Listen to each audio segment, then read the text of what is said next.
This job, having us been in it for a very long time, it can get rough. And I think that sometimes the most important story that you're going to tell is a story that you tell to yourself.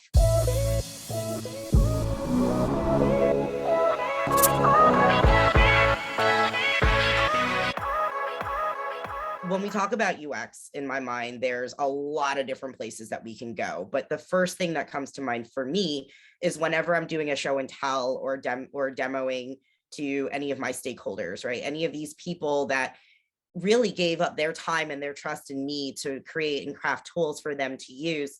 And the easiest way to talk about this is to hone in, and this is where recording stuff really helps, is to hone in on a very specific use case with very specific examples that actually align to the things that they've said before, because there's a level of recall, right? So if I'm demoing a flow, I might actually say, let's say in this example that we're talking about, we're working through inventory ordering, and you're trying to understand why one piece of inventory is easier to allocate than another.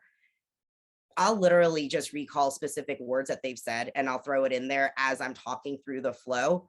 Because when you do that and you start mirroring the language that they already use to speak to you, it creates that connection, and it makes it easier for them to remember and to also trust that you were actually paying attention when they were talking.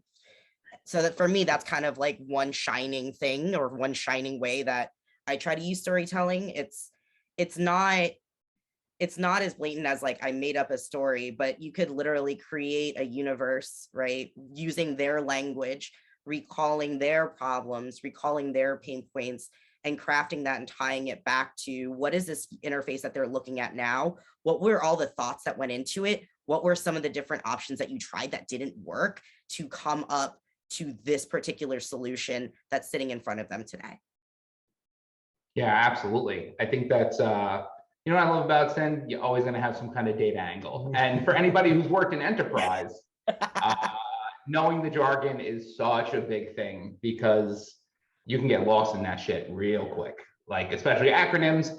I've worked at a bunch of enterprise companies, still have no idea half the acronyms that I was saying out loud. I think I was just yelling out letters at one point just to see if they'd react to it. And most of them were just like, yeah, of course.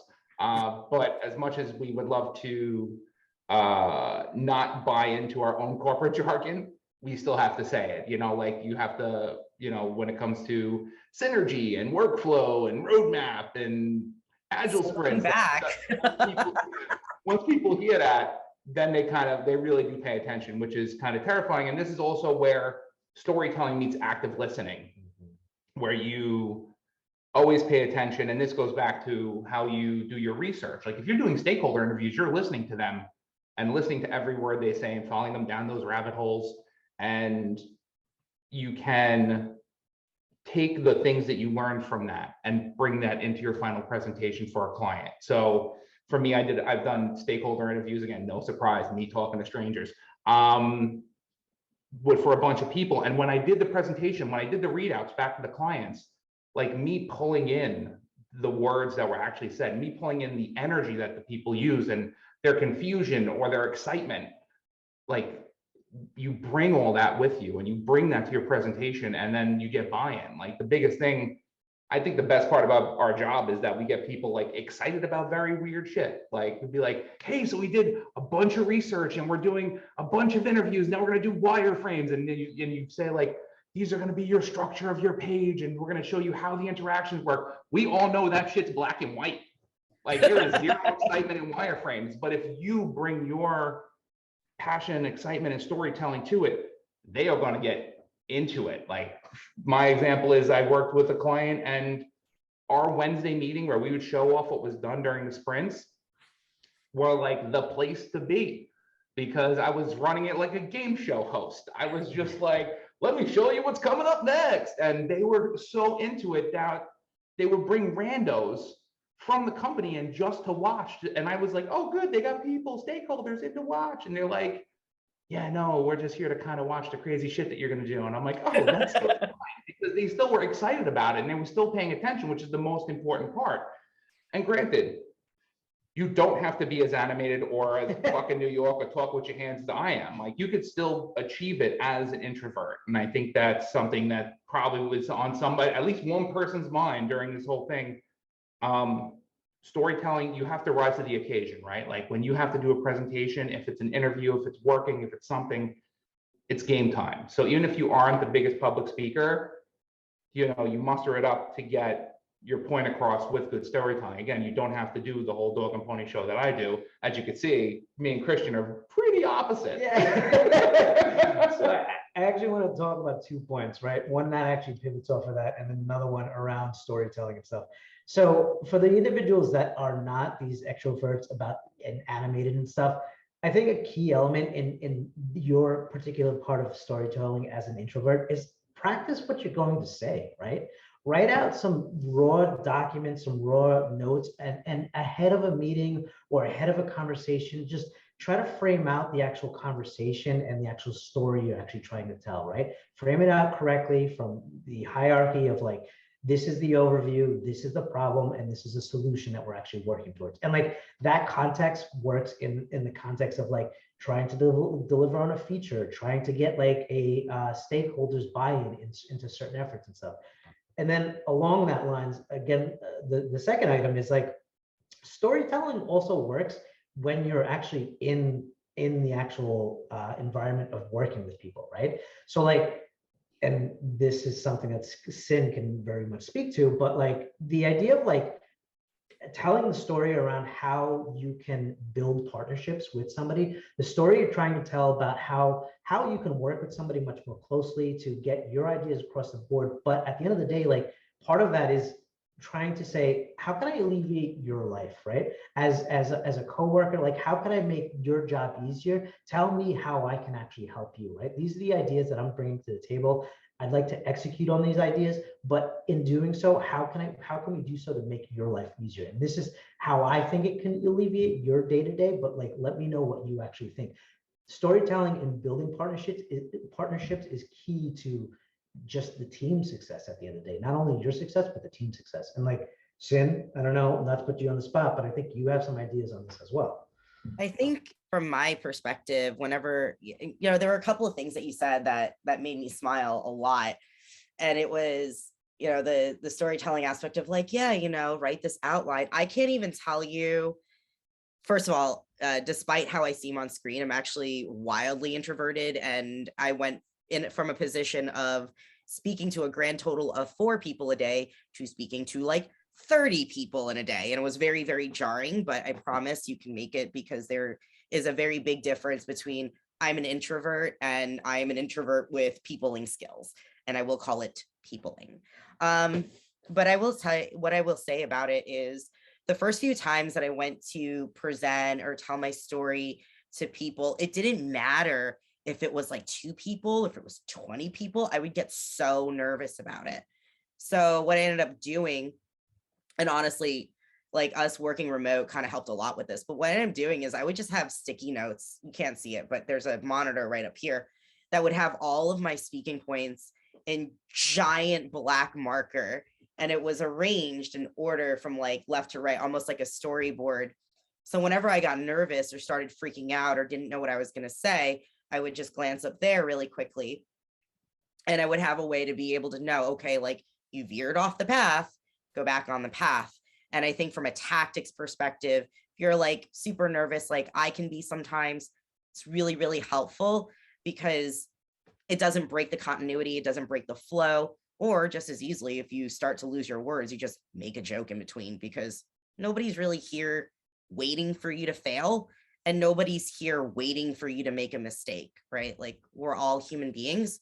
And I think when you try to ground it in that and you bring that vulnerability to the table, rather than trying to put on this veneer of like, I know everything, you're going to feel a lot better. And that person on the other end of the screen is going to feel that connection. And it's not going to be as scary as it seems. So that was one thing. I know I rambled quite a bit. And I can't remember the second thing that I was going to say, but I'm sure it'll come back. That's so embarrassing. And it's really funny because even though I have the personality like fucking way too much for my own good, and I have this extroverted personality. I still do the same thing. Like I still prep.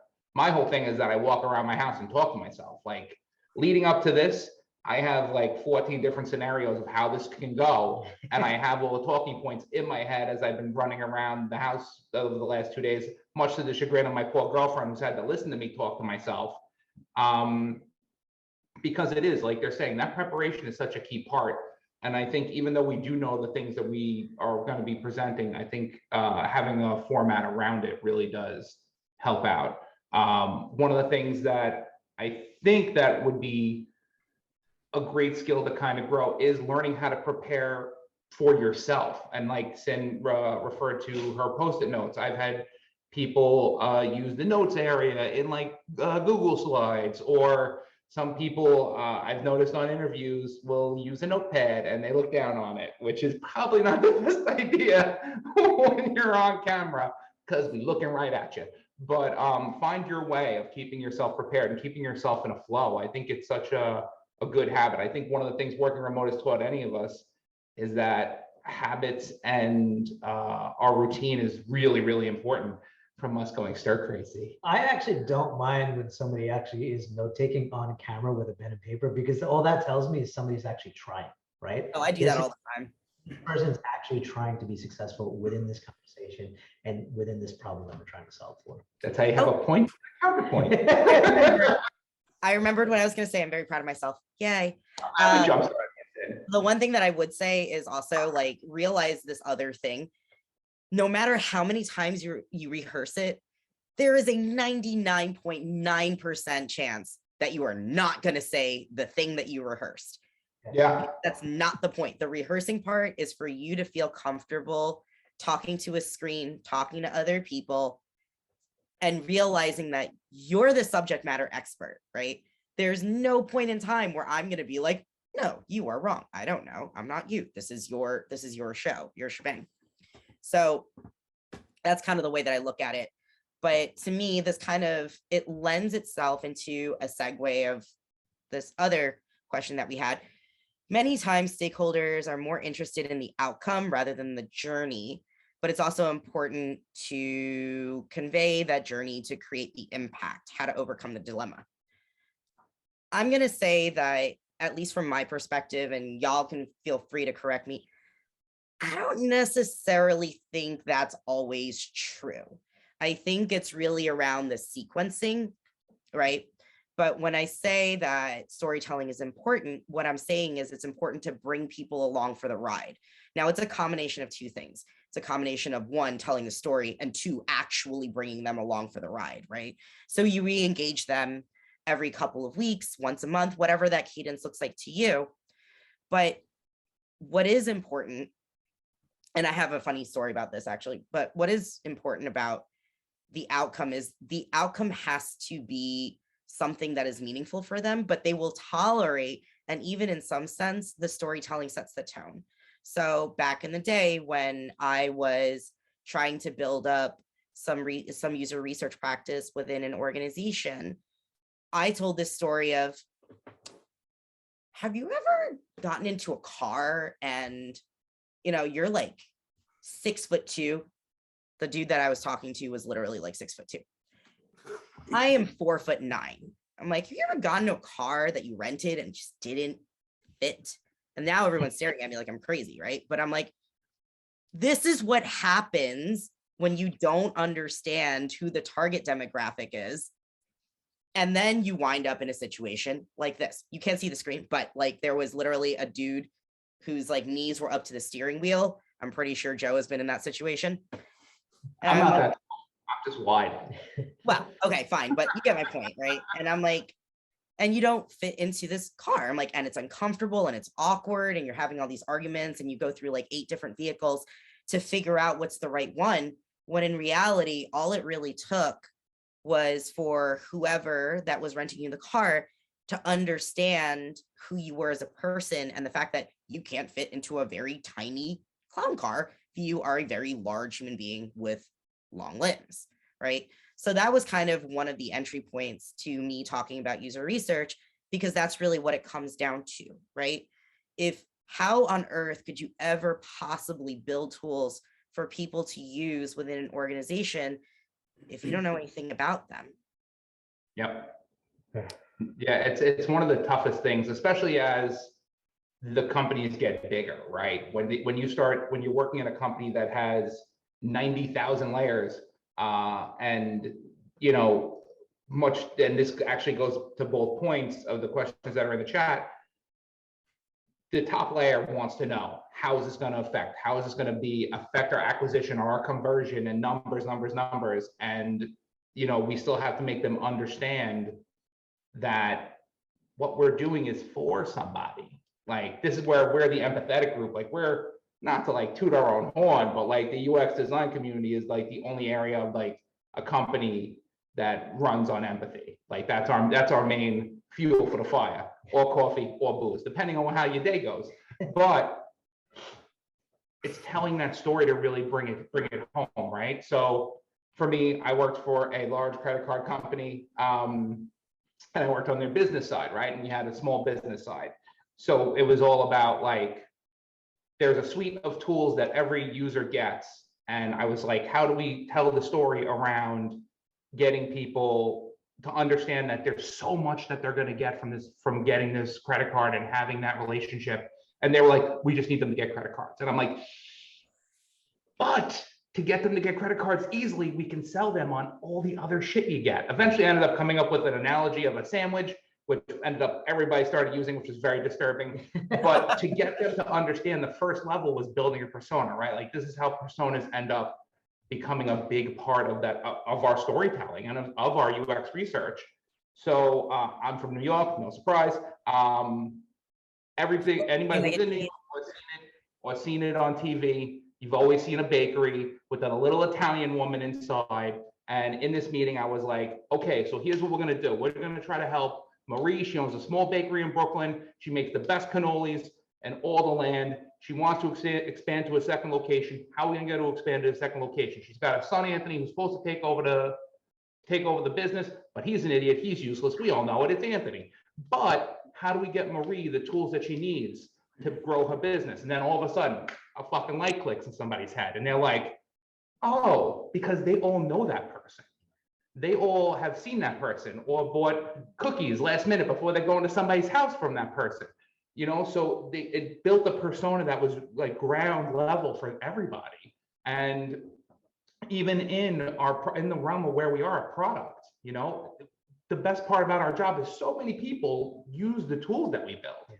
So it's super easy to bring it to their own level, to be like, this is your friend, your mother, part of your community, somebody that you met on the street, some weirdo on the subway you saw, with TikTok, super, super loud. So they're part of our persona. Like, how do you get that person to wear fucking headphones? Because none of us want to listen to it. But it's still that thing of telling the story and getting them engaged. And that's how you always get buy-in. And this, again, is just that way of bringing it home. And for us, one of the questions that I want to ask, I think you have an anecdote to chime in with, but how would you get a young designer who's just starting out to understand how storytelling works inside your business? My current business? Your current business, like where you work, how you work. It's funny because the space that I'm in right now is not a traditional space for me. It's a relatively new space. And I'll get to the point answering your question, but I think part of what I've been hearing about my time in this current space is that people have been really surprised that I've been able to ramp up pretty quickly, right? Even with this, even you could have 20, 30 years of moving pixels, solving problems, but there's a matter of being in a specific space, whether it's fintech, health tech, there's a matter of subject matter expertise that you need time to onboard. So don't let anybody ever tell you that the first day you walk in, you have to have 2 years worth of knowledge. That's just not the actual case. It's going to take 3 months, 6 months, 9 months, and just make sure that when you are joining an organization, the story that you're telling is like, you need room to actually learn that actual space, right? So bringing it back to me specifically and talking about the business that I'm in, part of the reason that I've been able to be like successful currently within the actual business is like,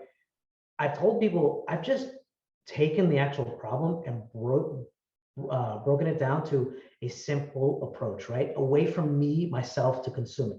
I'm not an intelligent person, but I'm able to look at problems and break it down in a way that I can actually understand it. And so my way of understanding problems is different from Joe's way of understanding problems. It's different from Sin, but we all have our own method on how to actually approach problems. Help me understand the actual space. And I'm not afraid of asking for help. When I join an organization, I seek out subject matter experts. And if I can't find those individuals within the actual organization, I turn to my design tribe and I say, hey, do you know anybody who's knowledgeable in this space? I need to learn a little bit more. Outside of Googling, outside of reading articles and stuff, reading books and stuff, it's also good to have these deep one-on-one conversations and learning from your actual community and stuff. So by doing these different types of methods, I've been able to learn about the actual space. And now, a couple months into the actual space, I'm able to talk about the actual problem solving of the actual space and stuff. And so the way that I would talk about the actual space that I'm in is just I'd simply break it down and make it relatable to the actual individual that I'm actually speaking to, right? So does that answer your question? No, not at all. You all knew that I was going to say no. Nobody thought I was going to say yes. I would love to just kind of close the loop on the original question in general as an alternative point of view. You know, whenever I hear things like they're only interested in the outcome, I've found that a lot of organizations, they want something, right? And storytelling is great, and I'm not trying to like step on our own toes, but there's also this concept of like communicating is more about, it's more than just making noises, but it's also making sure that you're heard, right? Which is why we went through this whole thing of like using the right language and whatnot. But in a sense, sometimes it is also about understanding what stories they need to hear in order to comprehend the problem space, right? So if you say things like they're only interested in the outcomes, great, no problem with that. I completely understand why an organization that is investing hundreds of thousands of dollars, if not millions of dollars, wants to know what they're getting for their money. That totally makes sense, right? But that's the story that they need to hear.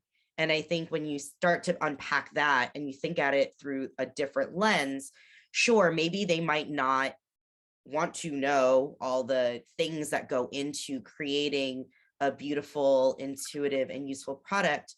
They also need to know, what is this contributing to my bottom line? That's what's important to them, right? In order for us as designers to continue to be able to build amazing, great products, we also need to be sensitive to the fact that the business needs to be able to generate enough revenue to cover that. So it's not at all to take away from what we do for a living or, you know, as a profession, but it's also to have a little bit of empathy as well for our stakeholders who are also under the gun, because everybody's got a boss in some way, shape, or form. And I think that's something really important to keep in mind. If what they're really looking for is like, hey, what are the outcomes? Sorry, I got distracted. We can talk about storytelling data in a minute. When saw the word data pop up and I say data? Who said data? Stop judging me. But you're right. Audience is knowing your audience, right? And I think that goes across the board. And this goes back to telling a story for getting a job, telling a story working with recruiters, telling a story for internal teams, telling a story for those high-end people who make more money than all of us could ever dream of, and telling a story to a priest in a random deli that you're in.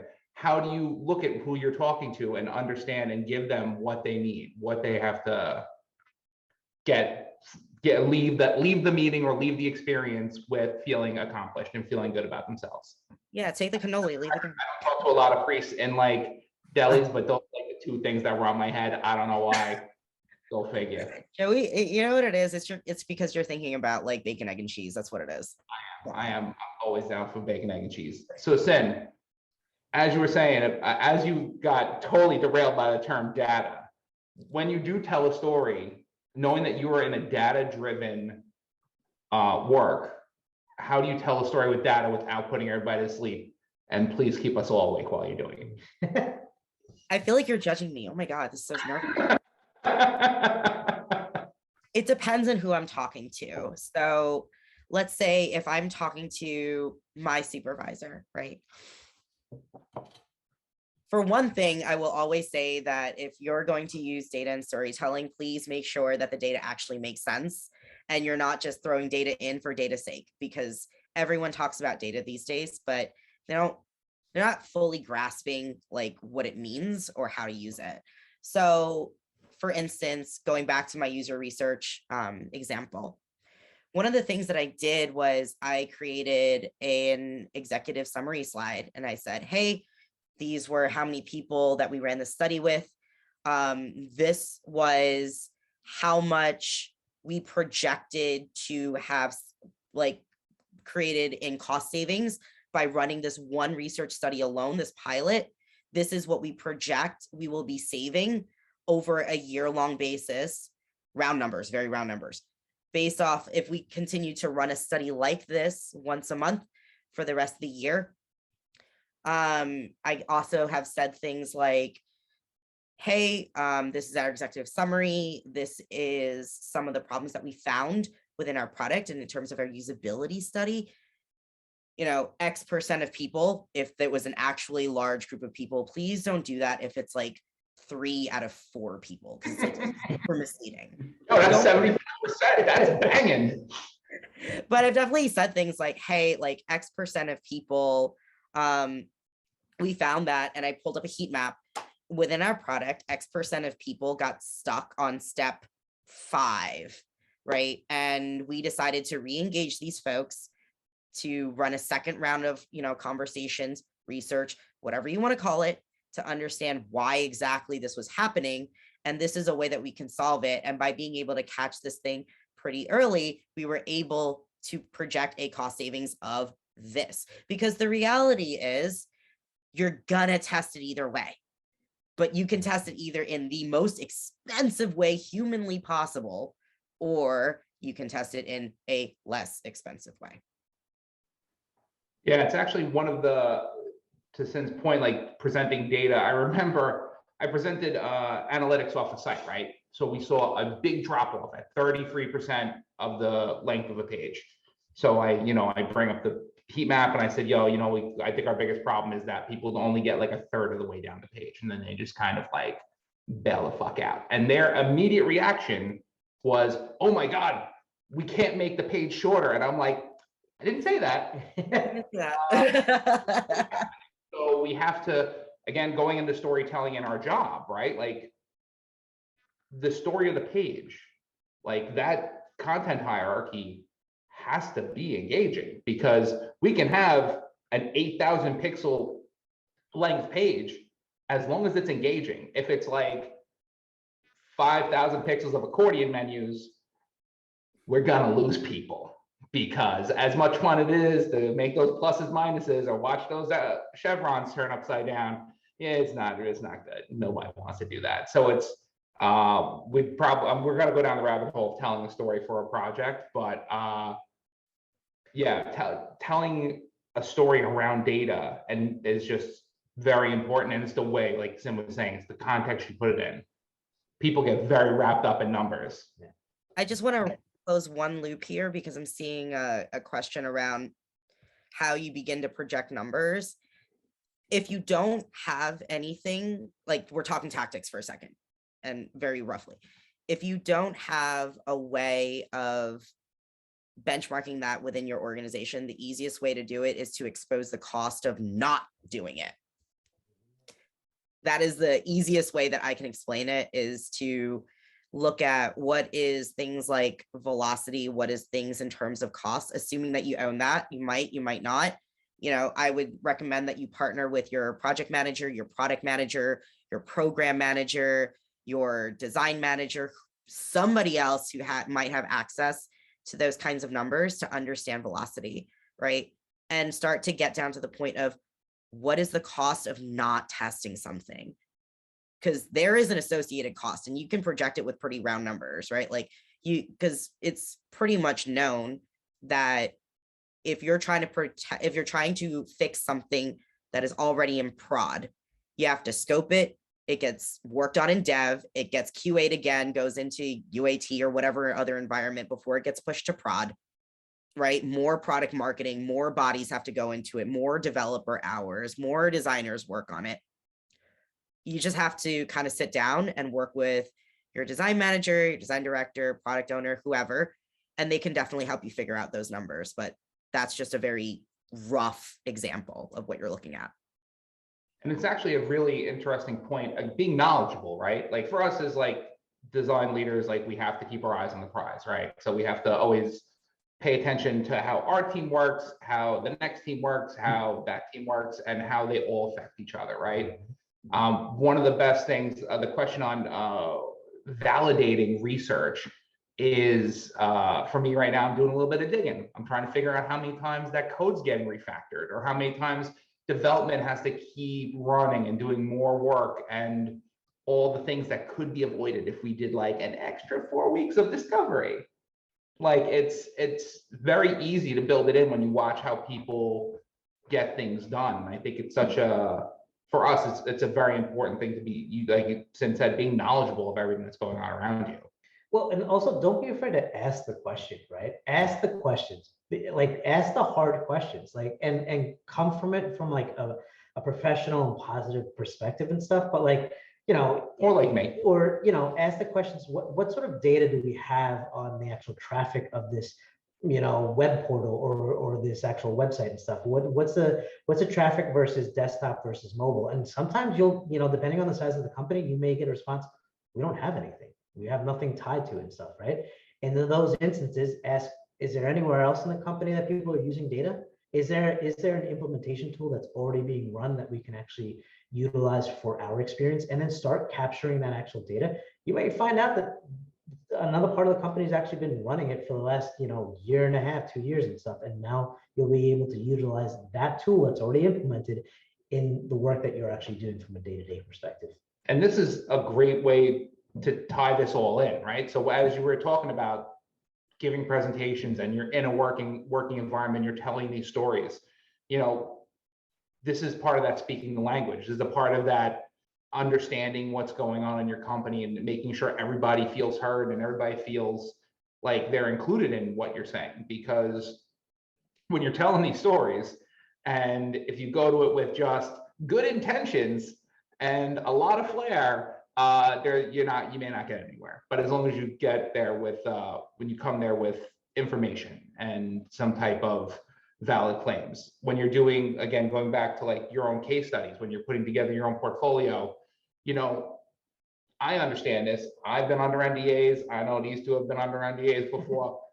You can't always be like, so we went up 17% and build business acquired. No, you'd be like, you know, you have to still tell that story while showing the value of what you did. There was an increase in engagement. There was an increase in acquisition or whatever you're doing. Because again, as we know that you may not be able to tell us everything, and or, you know, it probably is something you built and maybe still in development and not seeing the light until like late 2022. So, you know, making sure and being honest about that is also a big part of it. Is I've had one person tell me that they worked on this site and they redesigned all these pages and it was beautiful, beautiful work. And I said, oh, how was it when it came to responsive? And they said, oh, it worked out really well. So I said, oh, I really want to see, because the way the modules were, I was in my head from a technical standpoint, I was like, oh shit, I don't think this is going to work too well. Pull up the page, it was a totally different site. And they were like, oh, it must not be live yet. And I'm like, you could have just said it wasn't live. I'm totally cool with that. Because I know I'm still waiting for stuff that I did like a year ago to find its way to the outside world. So I think that's the thing. It's like, you know, I tend to joke around and be like, I didn't say like, it's your story, say what you want, but like, make sure you can't get caught. keep some level of integrity intact, I would say, like as you're telling that. But I think that I don't know about you guys, and I'd love to hear like your perspective, but one of the things that always kind of piques my interest is when a case study actually talks in some way about how it's contributing to the bottom line, like what exactly the business was trying to move in the first place. Because I find that, one of the most common questions I get asked whenever I'm interviewing with folks is, how do you measure the success of design, right, within an organization? And that's a whole story in and of itself. But I think that if you can connect your design work back to the bottom line for the business, there's just something so magical about it, because it instantly feels like you understood the assignment, for lack of better words. Yeah, 100%. I think pulling in those insights, because as we all know, it's business goals, it's user goals, and it's the logic of it all that really does build a successful product. I cut you right off. What were you going to say? No, I didn't have, I was thinking like, I think design and the story that we're trying to tell, and as either an individual or as a design experience team, like we keep talking about like how it impacts the actual business. And yes, like without the actual business, we're not here. But like there's also a thing now that like design actually impacts like the internal culture of a company, right? Yeah. So like, and there's immense value in that effort, right? And I think we can have another 3-hour conversation about how design impacts internal culture. But like, let's just take like, for instance, like if you worked at a genetics company and you had an opportunity to improve an internal tool, and an internal laboratory didn't know that we actually had a product design team to develop an actual tool to help process some of that information, how would they find out? How would they discover that that's available to them? And how do they get those actual resources from a time perspective and money perspective? But like those impacts, like those actually impact the actual bottom dollar of a company to be able to process genetic testing at the end of the day, right? And so like that's like finding those opportunities and like having conversations about like who you are as a designer at an actual company, where you contribute to, whether you're a UX researcher, a product designer and stuff, like also look for those opportunities within the actual culture of a company where you can actually support the actual business. Yeah, it's genetics company, huh? That's a very specific use case. Very specific. What are you researching when you're in this room? But it's true, right? And I think this is also, again, like our teams lead with empathy. So when you hear, if you're working on internal tools, or even just people you meet when you talk about your job, which I think we would definitely need to get to, because I wanna hear how these two explain to people what we do every day. Oh, Because that is a terrifying. You're gonna love mine. Which I don't know how anybody else out here feels about, talking about our job, but it's very easy when somebody says like, what do you do for a living? And I tell them I'm like psychology of websites, and they just fucking go, and I'm like, what do you do? The second they engage you in a conversation, you should be listening to what they're telling you, because you never know where any of this insight is going to be helpful to you. And when you can pull back to it, like Christian was saying in the genetics company that he uses as an example, what happens Very if you specific example. Very specific example. What happens if you're working at an ad agency that is picked up a new client, that this is the type of work that they do? You have that foundational knowledge that might be sitting in the back of your head. You'll be like, oh shit, hold on, I remember something about this, and I know that they don't know these tools and how we can bring awareness to them. So yeah, I think it's always good to kind of talk to people about their experiences, because it becomes our experiences as we're building our products. So how do you tell people what you do for a living? I've tried this a million times over. And what's your recent one? What's your latest one? I love this. The one that makes the most sense to people that are not in the design world or the tech community and stuff is I'm a software designer. Plain and simple. Oh, that sounds like a developer. Yeah. Not that there's anything wrong with developers. Wow. I'm just saying. So what we do? That's what makes sense. What makes sense to people. I believe he's also said we make everything work. Yeah, no, that's her. Yep. That's Sin. Oh, Sin said that? That's Sin. Which is not a lie and still very confusing for people. But I think that, again, this just goes back to like, having to explain our job is fucking weird, but telling a story that makes them understand. Like for me, one of the most easiest ways of explaining it to people was, hey, remember during the pandemic when Instagram moved the like button and the shopping button and everybody fucking freaked the fuck out? They're like, yes. And I'm like, essentially, I work on teams that do the research and understand the idea behind it and why it's good and why it should happen, and then implement those ideas. And they just go, oh, it takes a lot of work. Yeah. Did they ask you if you work for Instagram then? Yeah, always. But it's like when you put it, again, going back to putting it in something that's in their hand, then it turns into something that they kind of understand. Very, very small percentage of understanding, but they still kind of get it. And then I have to explain to them. It wasn't like Zuckerberg woke up one day and was like, you know what, just move the buttons. It's fine. Nobody's gonna care. It's fine. What do you call yourself, Joe? Like if you had to do that kind of work, like what do you call yourself? Because and it's a loaded question, but I call myself, technically my title is Design Services Manager, which sounds very fancy, which I've already changed to Experience Design Manager, because design services sounds like it's bullshit. Like I'm fucking sweeping words around sketch files, but yeah, no, it's, I try to push experience as much as possible. So the story that I tell often is people will be like, what do you do for a living? And I would be like, well, let's imagine a time before cars existed.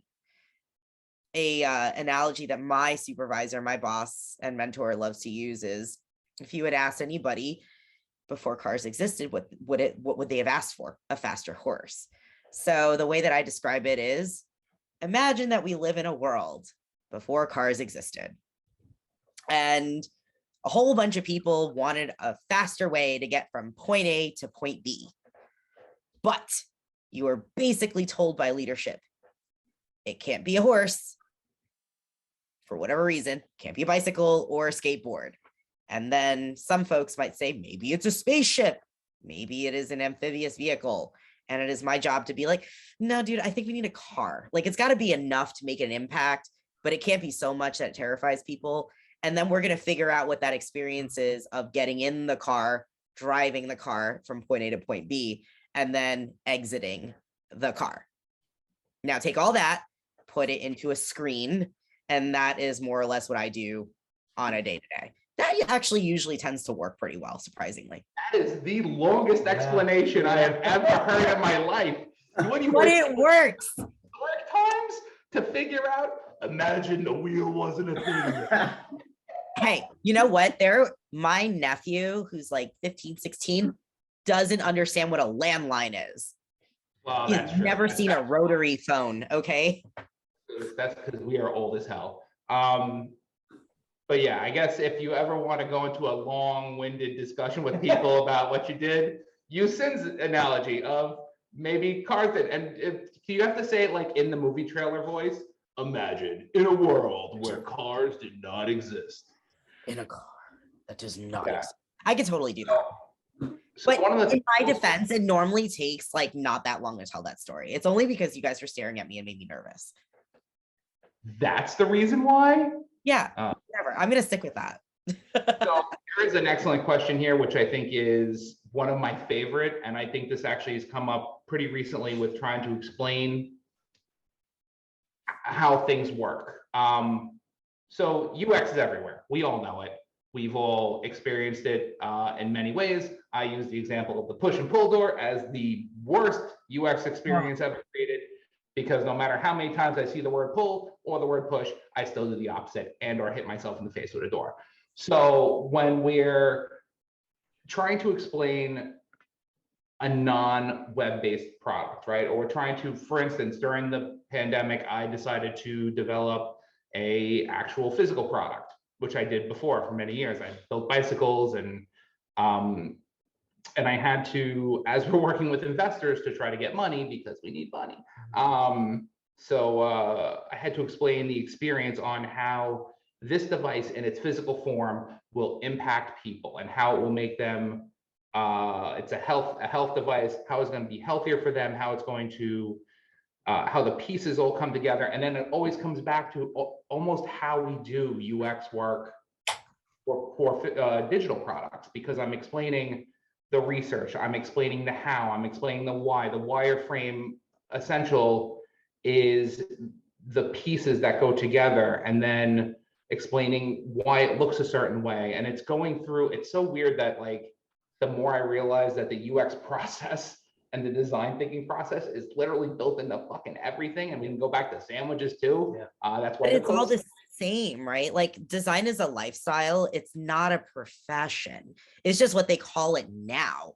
But if you think about it at a super high level, design is nothing more than a great toolbox of frameworks and other things and other ways that we can use to find problems, identify, prioritize the right problems to solve, and then come up with a bunch of ideas and solutions for how we can try to solve it, test it until we find the one that kind of works right now within our budget, within our constraints.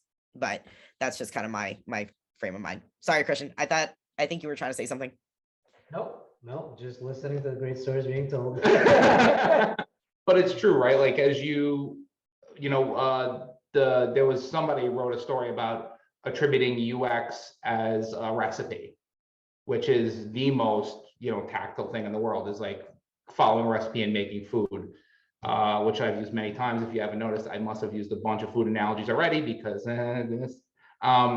So like our process is that recipe. That process is understanding how we boil water and why we add salt to it, because I like salty shit. Allegedly, I don't know if it's an old wives' tale that apparently it makes water boil faster. Who knows? But then you put the pasta in. I'm going to pasta. I'm really carb hungry today. I don't know why.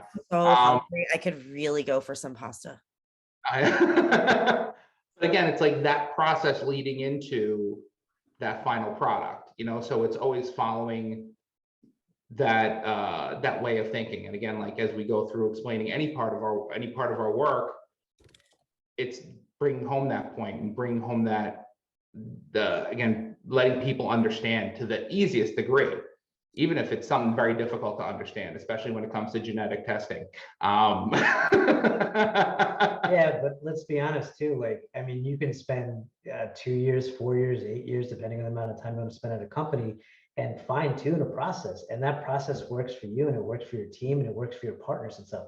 Then you go and start a new job at a large enterprise or a small, 25-person team, and that tool set that you had doesn't work for multitude of different reasons, either time constraints, business constraints, people that are available to help you do the actual work. And so you have to relearn those actual skill sets. You have to relearn when you can actually bring in certain tools that you've already acquired and stuff. And that may force you to be a lifelong learner, right? And keep learning over and over again. But isn't that the whole point? Like, why else would you do this for a living if not to learn for the rest of your life? Like, that's pretty much what you're relegated to. It's going to be tough, but you're pretty much learning for the rest of your life. We've just been around for a while, and we can literally say like, hey, based off of our experience, this is what we know for the most part, not going to work that great. Let's maybe not try that first. This has a probability of working out better. Let's go in that direction for now. Right. And for me, that's kind of what everything is about. But again, tying everything back to the point, for me, design has always been a lifestyle. I don't think that there's ever been much of anything that I've come across in my life, whether it's like personal or professional, or even growing into a new role, where I haven't found those frameworks to be instrumental for me being able to accomplish things. So going back to both of your points about being lifelong learners and being basically agile on your feet, right? Our industry keeps changing. Yeah. I was a print designer.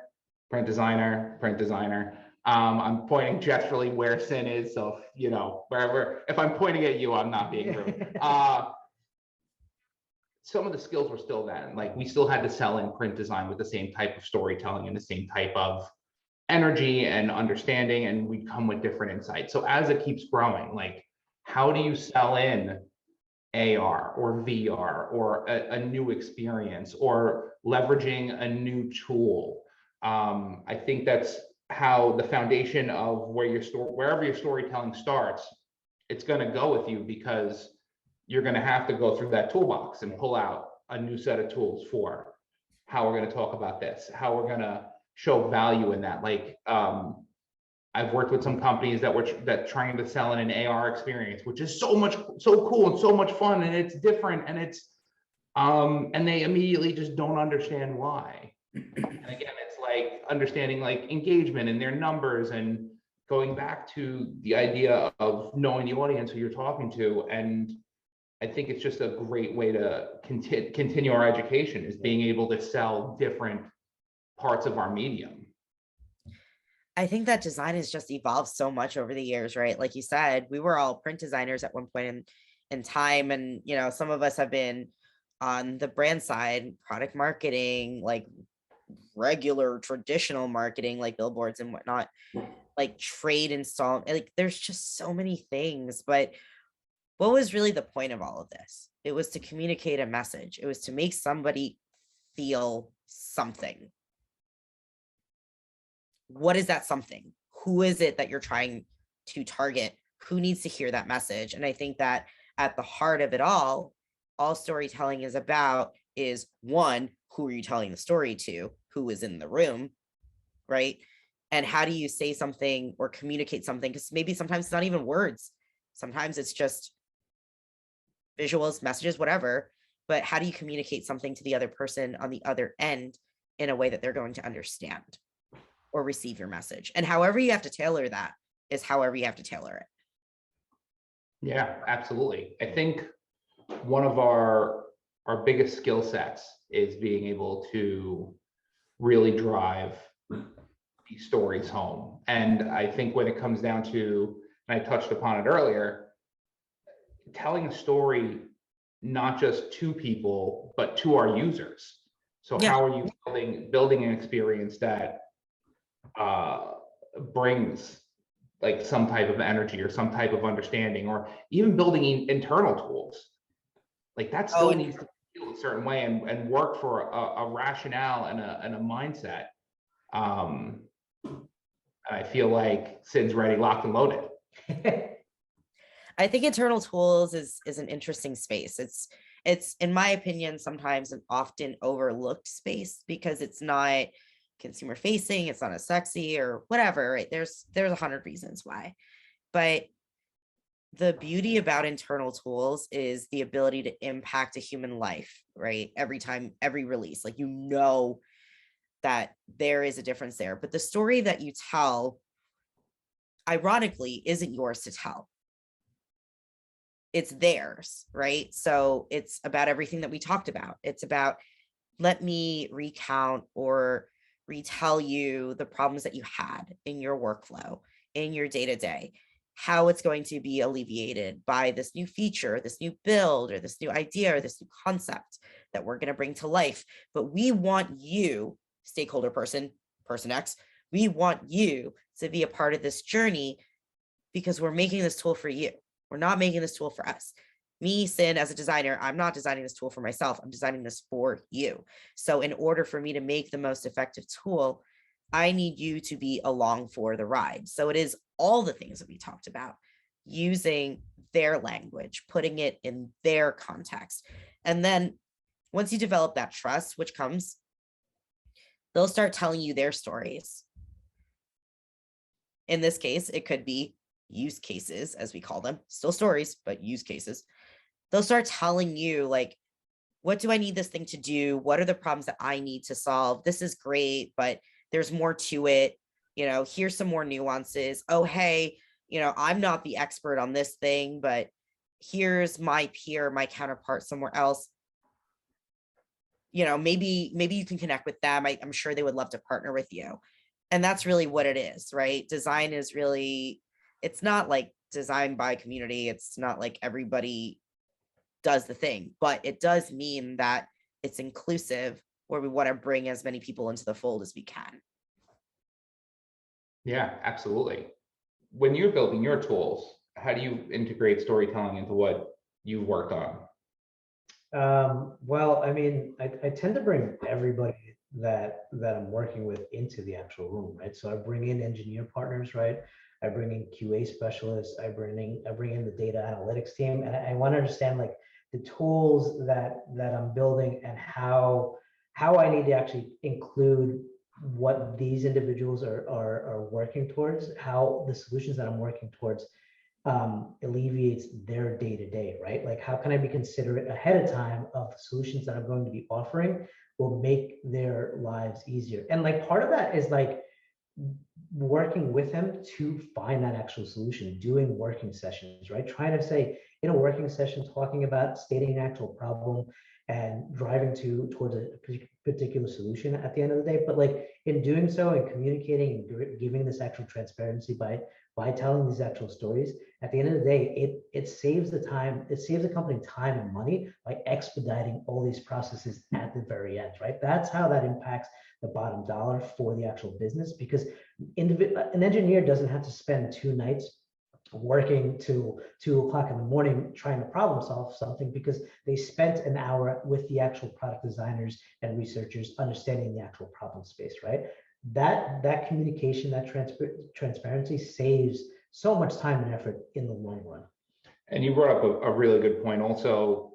This is storytelling internally. Yeah. So when you're working with a developer, or you're working with a product person, or you're working with somebody, being able to express what you're trying to build, express its use case, and express like why we're doing it, how it's going to work, how the impact is. Because for some developers, in my experience, some developers get stuck building like just random components that are the same shit over and over again. So when you come to them with something like that's fun and it's like exciting, they automatically are in. They're like, hell yeah, I want to build that. And obviously the first question is, how many story points you got for this sprint?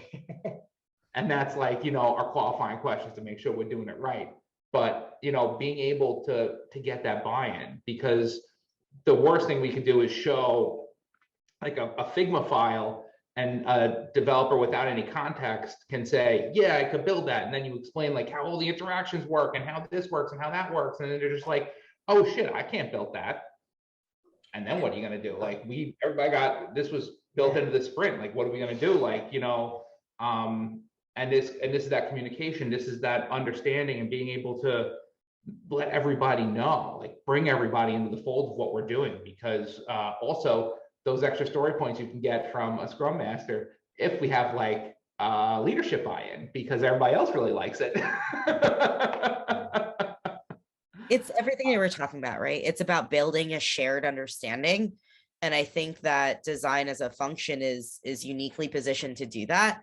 When you think about, at least, I don't know about you guys, but for me, the way that I've always thought about, product development in general is there's product, there's designers, there's engineer, right? But it's always a tripod situation. Nothing goes well when you don't have the tripod. You wind up with something that's built really efficiently, solves a problem, but horrible to use, or any combination of these types of things. Yeah, absolutely. I think that's, and this is just again going to how we all work together. There's a question in the chat right now about using storytelling skills within a design. So if you're ever lucky enough to have a copywriter, that takes all the pressure off of you. Yeah. 22 years of doing this, I've only had a copywriter once. The rest has been up to me making up stories. But it's also, again, it goes through a narrative, right? So as you do this job, as you work, as you write your case studies, you know the narrative, you know pace. You watch movies, you watch TV shows. I'm hooked on Boba Fett. I'm so sad I have nothing to do tomorrow because it's not going to be on. But you Hobbit. watch yeah, I'll watch The Hobbit. I'll watch every episode, and it brings you through, right? It's a narrative that pulls you through. The same way as you build a page. If we're building a landing page for an application, how are you going to start that story? How are you going to greet a user to this page? What are you going to tell them? how are you going to let them know what the features are and what's good and how to download it and why they should download it and how that community works? So being able to craft that story, and again, this is not our job by any stretch of the imagination. Sometimes it is. Sometimes you might just be good at it. Listen, most of the time it's part of our job, right? Like It's true. It's like there's no way around it. So like learn how to develop that actual skill, because you may not have to use it at every single job or every single project, but when you have that available, you can actually spitball with the content writer and say, hey, you know, I see what you wrote here, but I think knowing the back end of this actual story, I think this actually might tell a better story, and vice versa, right? So when a content writer comes to you and tries to reposition the actual story, you're going to understand where they're actually coming from, because they have a bit of subject matter expertise in this area as well, right? I'm going to say two thoughts that are a little outside the box. One is, how do you use storytelling, right, when within context of actual design? I think storytelling is super important and super robust in onboarding, any kind of onboarding process, right? I would say, I would challenge that. I would say that is where it's most crucial, because you're talking about making sure that people are engaged enough to stick through the entire onboarding process, right? And that they get enough value out of it. That's pretty clutch if you can manage that. And in my mind, I think a lot of being able to build that comes from very traditional, old-timey storyboarding, right? Like, where exactly are folks going to be interacting with this particular thing that you've created, whether it's a physical product or a digital product, but what is that context? And I think that's going to tailor a lot about how exactly you design your onboarding process, right? Do you have to account for things like they're in New York and they're in a subway and they're trying to get to work? I mean, that's not a thing right now, but it was, you know, way back when. You know, so how exactly are they going to carry this onboarding process while they're underground? So that's one example. Another way that I could think that storytelling would be really useful in the product world, even though it's not traditionally part of like user flows and UX or whatever, product marketing, super, super important. Like, that is really the whole thing. If you don't have a story behind why your product exists, why people should use it, what the benefit and the values are, like, they're not going to use it. That's the problem. Like, you need product marketing specifically for that reason, because acquisition and awareness are some of the most fundamental issues that almost everybody runs into when they're putting together a feature or product. Yeah, that's I think again that goes back to how you tell the story in general. Like, I've had so many designers come in and start their presentation and start their case study, and they go, yeah, so we you know, the problem was users needed to they couldn't read the words in their podcast. And I'm like, and then they just go right down to the next thing, and I'm like, what the fuck happened? What do you mean? What does that mean? What is the actual problem? Like, what words? What podcast? It's audio. I'm confused. And I go right into like research, and I'm like, no. If you're gonna tell that story, I'm like, lead in with that dramatic, like, yo, so we have people who are using this app and they don't have access to the content, or something as simple as going into accessibility style case studies, which I think is such a huge part too. I had one person saying, oh, you know, the problem was accessibility was an issue with this app. And then just go, so we did research. What fucking accessibility problem was it? Do they not have ARIA tags and you can't click through it? Is it color contrast issues? Is it like, you know, like, as you're going to start a story, and again, like, this is where I always joke around with people, when you're doing your case study or doing any presentation, you should be as comfortable telling a story to anyone as you are talking to your friends about something that's happened to you. You know, about how Valentine's Day went fucking awry because you made reservations and they didn't have your reservation because OpenTable sucks. So you had to like make friends with the hostess, and hopefully she thought you were charming enough to let you take a fucking spot that night. It sounds like a real personal thing, Joe.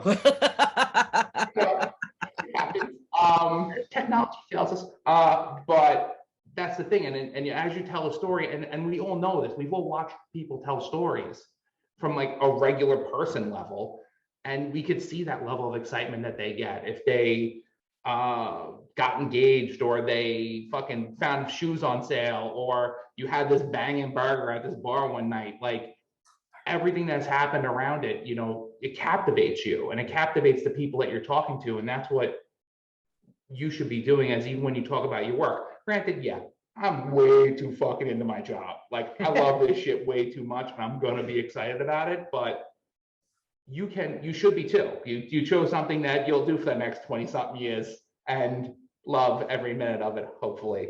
I mean, I tend to say that I haven't gone to work in over 20 years because I love what I do every single day. That doesn't mean that I don't deal with bullshit every single day. Let's be honest. But I love what I do, and I can't imagine doing anything else because of the stories that I get to tell from a day-to-day perspective. And those stories change over and over again.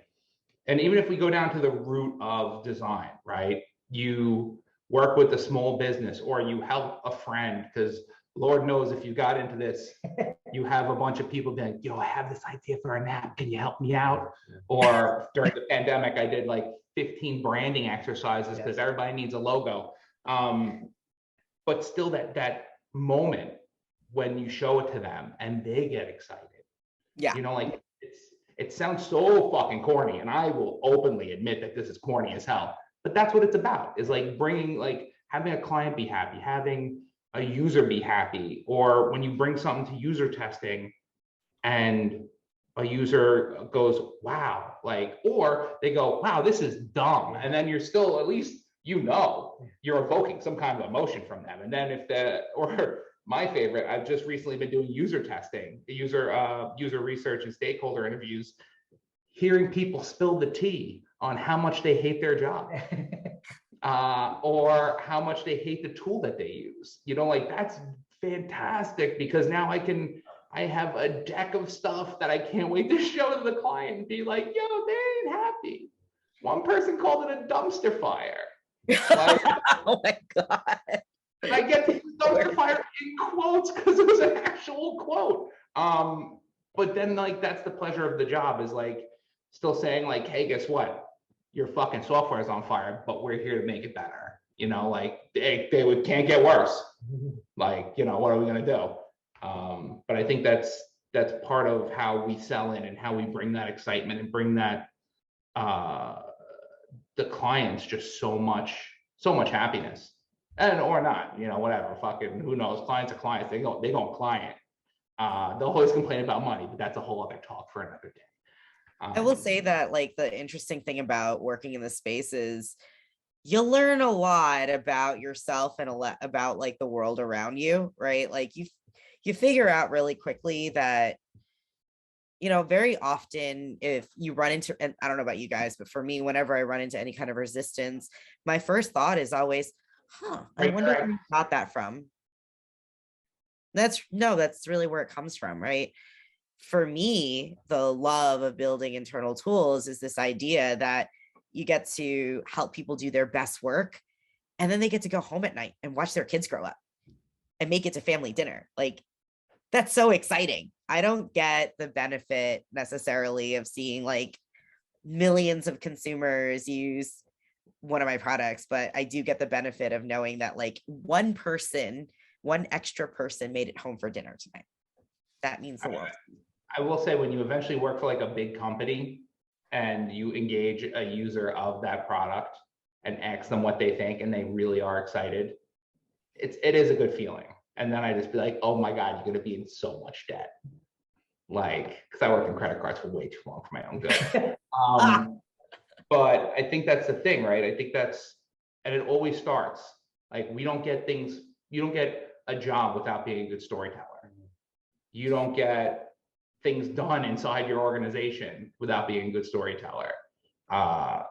And you're only going to grow as a person as you tell better stories, because you're going to be able to not make them long-winded. You may be able to cut them back. You may be able to engage a room full of people, or sometimes you just have to engage one person. I will also say that, like, it's this job, having us been in it for a very long time, you know, it can get rough.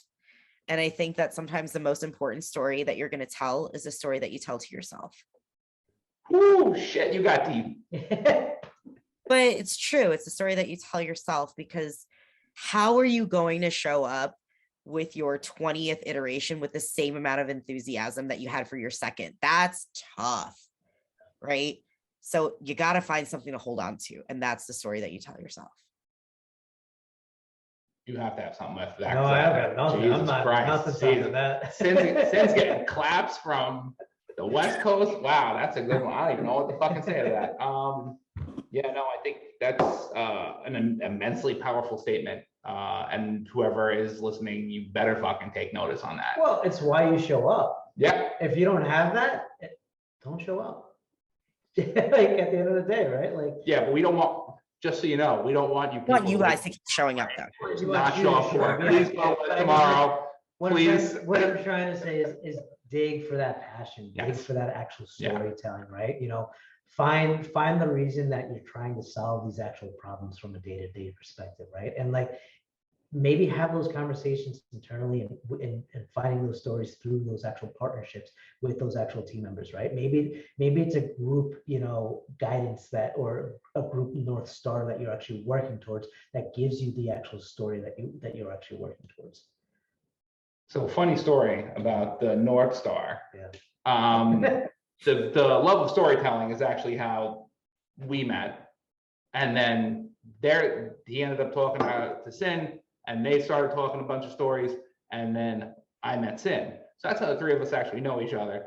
And it's all because of our love for talking about our jobs and making us, like, we all feel the struggle that we've gone through. We all feel the highlights that we've gone through, and the greatness that we've achieved. In theory, I don't know, greatness, that sounded dickish. Greatness.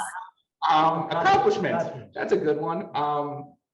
But it is about telling those stories. And if you're just starting out in UX, or you're starting to really hone in your skills, you know, work with your friends on them. Tell them the stories, tell them what you're working on, and find a way to test it out.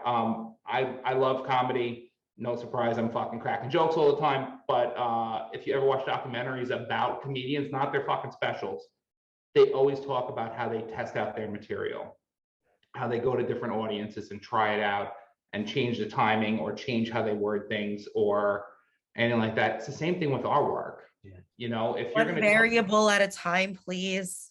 one variable at a time.